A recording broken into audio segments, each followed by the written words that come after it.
Hi everyone and welcome to another Doctor Who figure review by me, Megashots. And today I'll be reviewing another Weeping Angel figure, and it is the new variant of the regenerated Weeping Angel figure. Now I got this figure from Toys R Us yesterday for £8.99. While I was in there I also saw the new version of the regenerating Weeping Angel figure, which had the calm face. That figure also looks really good as well. I hope I can get that one sometime in the future as well. But I only had enough money for one, so I got this one. And in my opinion, it really is a brilliant figure. And in this review, I'll be comparing this figure to the Series 3 Screaming Angel figure, which is the same as the original release of the regenerated Weeping Angel figure. And then I'll be going through the detail and articulation as I normally would do in one of my figure reviews. But first of all, I'm going to talk about the packaging it came in. Okay, so here we have the front of the packaging. We've got the figure in the middle and the card at the bottom with the name of the figure and the new Doctor Who logo. There are some slight differences at the top though. In the top left corner it says highly detailed action figure, and in the top right corner it says fully posable instead of new figure, because this figure is in fact a repainted re-release. And if we take a look at the back, it's just the same as the back of the packaging that came with the Dalek Strategist. You've got all the Series 5 figures so far, apart from the Raggedy Doctor, because that was part of the Crash set, which wasn't as part of this assortment, or wave, whatever you want to call it. And at the bottom there's some other product and company information. And now I'm going to start this review by comparing this figure to the Series 3 Screaming Angel.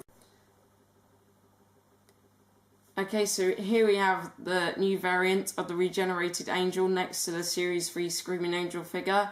The new regenerated angel figure is in fact a repainted re-release of the original 2008 Series 3 Screaming Angel figure. We can see that they are different shades of grey. This Weeping Angel figure has a lighter grey than this Weeping Angel figure, and also the new variant has lots of misty brown around the body and also lots of black scratches and lines, which I'll be talking about later in the video. And I think I've pretty much said all the differences between these two figures now. And now I'll start telling you my thoughts on the new variant of the regenerated Weeping Angel figure. Now we'll start off by looking at the head. Now the face has been done very nicely. We can see that this angel looks very angry and it has the screaming face. We can see all the fangs inside the mouth sticking out, and also the angel's very ferocious looking facial expression. The hair has been very nicely sculpted as well. And if we take a look at the torso, we can see that the item of clothing in the middle has lots of creases on it, which makes it look very lifelike. And it's also been painted lots of different shades of grey and brown to make it look very old, which is very good. The arms also are the same really. You've got lots of mixtures of grey and brown, and also the black scratches on them. And we can also see that the wings have this nice misty brown paint on them, which in my opinion is very good, because while it makes the angel look very old, it also helps to make it look very lifelike as well. We can also see that it's got lots of different shades of grey on it, and also these black lines on them. There's about 3 on this wing, and at least 2 or 3 on this one as well. The wings are also removable. You just take them out of their slots in the back of the clothing on the torso, like so, and they are very easy to put back on. And then you can have an angel without wings, like there was in the Time of Angels.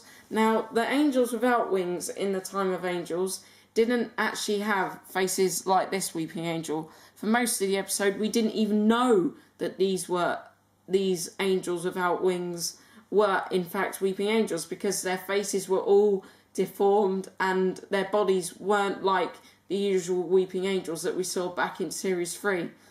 So without the wings on, it does still look like a Weeping Angel, but it doesn't quite look 100% like the angels without wings from the Time of Angels. Moving on to the rest of the detail of this figure, if we take a look at her skirt, we can see that this also has a lot of creases on it, which makes it look very lifelike.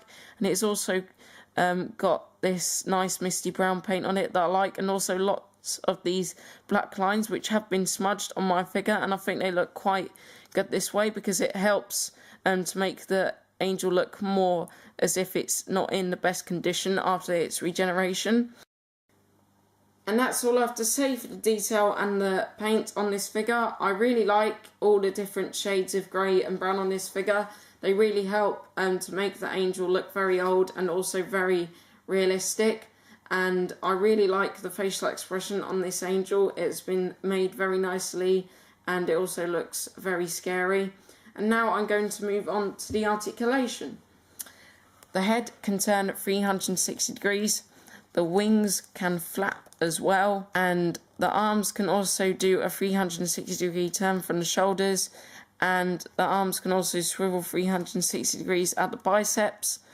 Arms can also bend at the elbows, and both hands can swivel 360 degrees. And the only other point of articulation is at the waist, where it can turn 360 degrees. Because this is the same sculpt as one of the Series 3 Weeping Angel figures, it doesn't have any legs. The only Weeping Angel figures we have at the moment with legs are the regenerating Weeping Angel figures. And that is all I have to say for the detail and articulation of this figure. And overall, I think this is a very nice variant. The different shades of grey and brown on it come together to make a very old and very lifelike looking version of one of the Weeping Angels. And I think the articulation is fine the way it is, in my opinion. Doesn't need any changes. The facial expression looks very good too, and the clothing has lots of creases on it, which also makes it look very lifelike. And out of 10, I give the regenerated Weeping Angel figure a very well earned 8 out of 10, because once again the detail on this figure is absolutely brilliant and the articulation is fine the way it is, in my opinion. However, when I put it next to some other Series 5 figures, such as the Doctor and the regenerating Weeping Angel figure, we can see that this figure looks very small compared to the two of them. And I think if this figure was around the height of the regenerating Weeping Angel figure, I may have given it a higher score. But it still is an absolutely brilliant figure, and I highly recommend it. And if you see this figure in shops and you have enough money to buy it, then you should definitely get it, because it really is a very nice variant. This has been my review for the new variant of the regenerating Weeping Angel figure. I hope you've all enjoyed watching it, and I will see you again next time for my next Doctor Who figure review. And remember, when you see a Weeping Angel, don't blink.